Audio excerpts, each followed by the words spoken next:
So Orlando, I imagine it must be a strange thing for you. You said goodbye to your character at the end of Lord of the Rings. You didn't know this was ahead of you. Can you believe that this is finally the end, or are you still thinking, maybe? Well, no, I was just thinking that this morning when we were standing out there and we got to see some footage, because Pete cut together some stuff from Lord of the Rings into stuff with The Hobbit, and I just sort of pinched myself for a moment. I mean, this is my first time at Comic-Con, which is crazy to say, but there hadn't been the opportunity before now, and I feel so lucky to get to see firsthand the real passion behind and love that the fans have towards these movies, but also everything that's here at Comic-Con. And it's really sad. It's sort of, I feel weird. I mean, we were just talking today. Peter's youngest has just turned 18. She was 3 when I arrived in New Zealand, you know, and which is nuts, right? And I was 21. It's just there's a lot of. I mean, we've still got the premieres to go, you know. So the premieres and doing all the press for the movie, but it will be, you know, it's sad to say goodbye in many ways. I felt very lucky to be back to do it, actually, you know. I felt like I got a chance to create a backstory for a character, you know, that goes into Lord of the Rings. And I think this movie will tie up beautifully all of the characters' stories into a nice little bow, so that you'll be able to then go straight in and watch Lord of the Rings. You know, you'll be able to do the whole thing at some point, which should be cool. With Star Wars, they did the movies, they waited a while, they did the prequels, right? They waited, you know, another 20 years.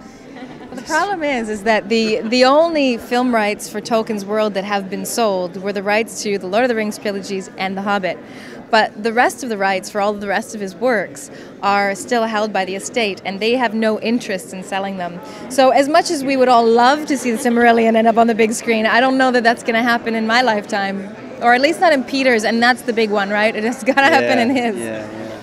So what did it feel like to see people engage with Tariel, and not only like not even not hate her, but love her? Because like I know you were worried about being the Jar Jar, I think you said. I did say that. I was terrified that I would be the Jar Jar Binks of this world, of Tolkien's world. I have been so incredibly grateful and rewarded for the reception that she received. We all worked really hard to create her, and put heart and soul into making sure that not only was she a character that was believable and that was entertaining and all the things that you want to do when you're making a film, but was also a tribute to Tolkien's work and Tolkien's writing.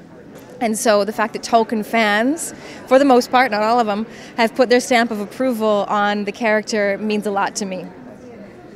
Do you think we're getting any explanation why Legolas was such a better fighter in the Hobbit trilogy? Is it you can't really explain special? You think he was such a better fighter? Well, better special effects. And he jumped around. Well, yeah. I mean, you can't.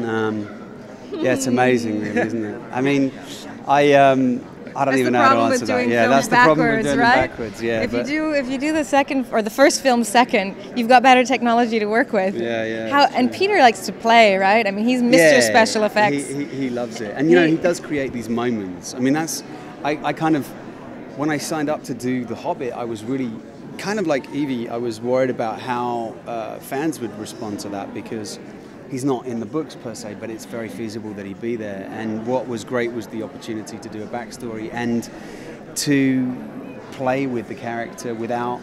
I felt quite liberated in Rings, because he's so well drawn out, as all the characters are.